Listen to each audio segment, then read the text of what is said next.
ಕುರ್ಚಿ ಕದನ ನಡೀತಾ ಇದೆ. ಈ ಕುರ್ಚಿ ಕದನದ ಮಧ್ಯೆಯೇ ಸಿಎಂ ಸಿದ್ದರಾಮಯ್ಯ ಅವರ ದಾಖಲೆ, ದೇವರಾಜ್ ಅರಸು ಅವರ ದಾಖಲೆಯನ್ನ ಮುರಿಯೋಕೆ ಸಿಎಂ ಸಿದ್ದರಾಮಯ್ಯ ರೆಡಿಯಾಗಿರುವಂಥದ್ದು. ಕುರ್ಚಿ ಕದನದ ಮಧ್ಯೆ ಸಿಎಂ ಸಿದ್ದರಾಮಯ್ಯ ದಾಖಲೆಯನ್ನ ಮಾಡ್ತಾರೆ. ದೇವರಾಜ್ ಅರಸು ದಾಖಲೆಯನ್ನ ಮುರಿಯೋಕೆ ಸಿದ್ದು ರೆಡಿಯಾಗಿರುವಂಥದ್ದು. ಈ ಹಿಂದೆ ಸಿಎಂ ಆಗಿ 7 ವರ್ಷ 7 ತಿಂಗಳ ಕಾಲ ಸೇವೆಯನ್ನ ಸಲ್ಲಿಕೆ ಮಾಡಿದ್ರು ದೇವರಾಜ್ ಅರಸ್.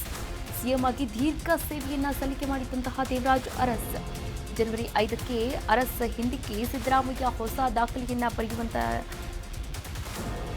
2.5 ಅವಧಿ ಪೂರ್ಣ ಅರಸು ದಾಖಲೆ ಬ್ರೇಕ್ ಮಾಡ್ತಾರಾ ಸಿದ್ದರಾಮಯ್ಯ ಎನ್ನುವಂತಹ ಒಂದಷ್ಟು ಮಾತುಗಳು ಕೂಡ ಕೇಳಿ ಬರ್ತಾ ಇರುವಂಥದ್ದು. ಎಸ್, ಮಾಜಿ ಮುಖ್ಯಮಂತ್ರಿ ದಿವಂಗತ ದೇವರಾಜ್ ಅರಸು ಅವರ ಒಂದು ಸಿಎಂ ಆಗಿ ದೀರ್ಘಕಾಲೀನ ಒಂದು ಸೇವೆಯನ್ನ ಸಲ್ಲಿಕೆ ಮಾಡಿದ್ರು. ಆ ಒಂದು ಕಾಲ ಆಡಳಿತ ನಡೆಸಿದಂತಹ ಕರ್ನಾಟಕದ ಮುಖ್ಯಮಂತ್ರಿ ಎಂಬ ದಾಖಲೆಯನ್ನ ಮುಖ್ಯಮಂತ್ರಿ ಸಿದ್ದರಾಮಯ್ಯ ಬರಿತಾ ಇದ್ದಾರೆ. ಇದೇ ಹಿನ್ನೆಲೆಯಲ್ಲಿ ಅವರ ಬೆಂಬಲಿಗರು ವಿಧವಾದಂತಹ ಸಂಭ್ರಮಾಚರಣೆಗೆ ಸಿದ್ಧತೆಯನ್ನು ಕೂಡ ಮಾಡಿಕೊಳ್ತಾ ಇರುವಂಥದ್ದು. ನೋಡಿ, ಈ ಒಂದು ಸಂಭ್ರಮದ ಭಾಗವಾಗಿ ಬೆಂಗಳೂರಿನಲ್ಲಿ ಜನವರಿ 6ರಂದು ಅಹಿಂದ ಯುವ ಸಮುದಾಯ ನಾಟಿ ಕೋಳಿ ಔತಣಕೂಟವನ್ನು ಕೂಡ ಹಮ್ಮಿಕೊಂಡಿರುವಂಥದ್ದು. ಎಸ್, ಇದೇ ಕಾರ್ಯಕ್ರಮದ ಪೋಸ್ಟರ್ನ ವಿಧಾನ ಪರಿಷತ್ನ ಸದಸ್ಯ BK ಹರಿಪ್ರಸಾದ್ ಅವರು ಕೂಡ ಬಿಡುಗಡೆ ಮಾಡಿದರು. ನಿನ್ನೆ ಅಷ್ಟೇ ಬಿಡುಗಡೆ ಮಾಡಿರುವಂಥದ್ದು. ಎಸ್, ಕುರ್ಚಿ ಕದನದ ಮಧ್ಯೆ ದೇವರಾಜ್ ಅರಸು ಅವರ ದಾಖಲೆಯನ್ನ ಮುರಿಯೋಕೆ ಸಿಎಂ ಸಿದ್ದರಾಮಯ್ಯರವರು ರೆಡಿಯಾಗಿರುವಂಥದ್ದು.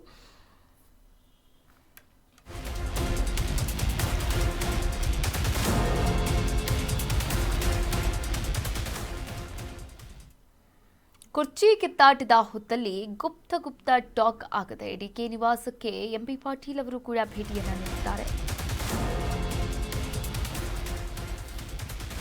ಕುರ್ಚಿ ಕಿತ್ತಾಟದ ಹೊತ್ತಲ್ಲಿ ಗುಪ್ತ ಟಾಕ್ ಡಿಕೆ ನಿವಾಸಕ್ಕೆ ಸಚಿವ ಎಂಬಿ ಪಾಟೀಲ್ ಭೇಟಿಯನ್ನ ಮಾಡಿದ್ದಾರೆ.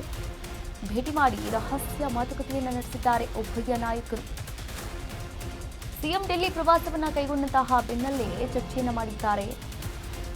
ಪವರ್ ಶೇರಿಂಗ್, ಎಐಸಿಸಿ ಕಾರ್ಯಕಾರಿಣಿ ಸಭೆ, ಸಿಡಬ್ಲ್ಯೂಸಿ ಮೀಟಿಂಗ್ ಮಧ್ಯೆ ಭೇಟಿ ಮಾಡಿರುವಂಥದ್ದು ತೀವ್ರ ಕುತೂಹಲವನ್ನು ಕೂಡ ಮೂಡಿಸಿರುವುದು.